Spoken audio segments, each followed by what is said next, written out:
Disney has just bought the voice of Darth Vader. The legendary actor James Earl Jones, who provided one of the most iconic voices in movie history, has recently retired. And Disney has bought the rights to his iconic Darth Vader voice so that they'll still be able to use it in the future with the help of AI. Or more specifically, the help of a Ukrainian startup, Respeecher, that has actually already done the voice of Darth Vader in the recent Obi-Wan Kenobi series. Just like I recently recovered from the lack of energy correlated to insufficient exposure to the tech news, so be sure to follow if you don't want that. Also, the company's first job was to create the voice of Luke Skywalker in the Mandalorian and Book of Boba Fett. And as a hardcore Star Wars fan, I can say they did a fantastic job. So I very vividly remember watching the Mandalorian and seeing the first appearance of Luke Skywalker in such a long time, which was absolutely fantastic. And this was the company that was behind his voice. I was kind of wondering about it,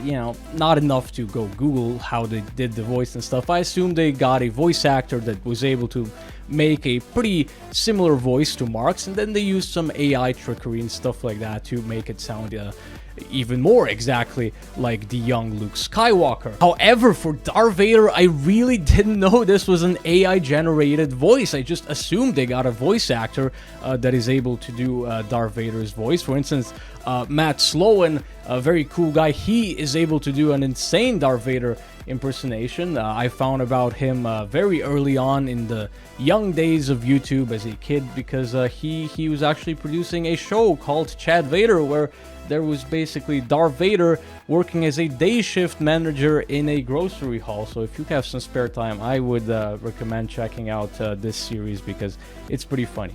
Matt Sloan, very cool. He did the voice for a lot of official stuff as well. I believe he did it in some of the Lego Star Wars movies and video games. I know he did his voice in the Star Wars Force Unleashed. So I just assumed, they got someone like that to do the Darth Vader voice, but no, it was all AI generated already. So this is very cool. I mean, now we are literally able to keep these iconic voices forever. Obviously there's some moral stuff there, but I think it's fine if, as in this case, the actor literally gives his permissions, signs away the rights, so, then the company, Disney in this example, is able to do such stuff, So obviously, they should have some sort of legal rights from the actual actor to do something like this, but the fact that we can do this in today's time is just very fantastic. And I mean, as time goes on, this is only going to improve, we're probably going to be able to start generating whole photorealistic movies in maybe a few years, maybe a few decades, who knows. So all that movie acting might become is just a few people in green suits with some of those tracking balls on them, and then AI is just going to generate everything. And that would be especially very cool to be able to make a fan-made content, because then you could actually produce a full movie like that.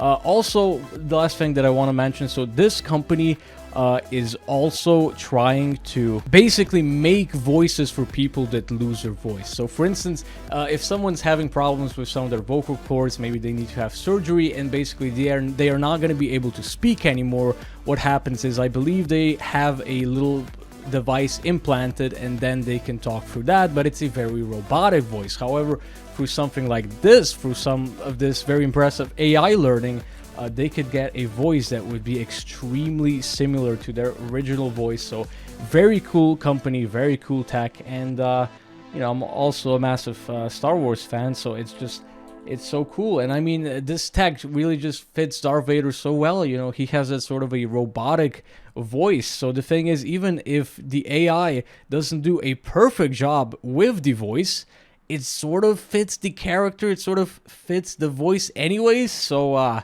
very cool stuff.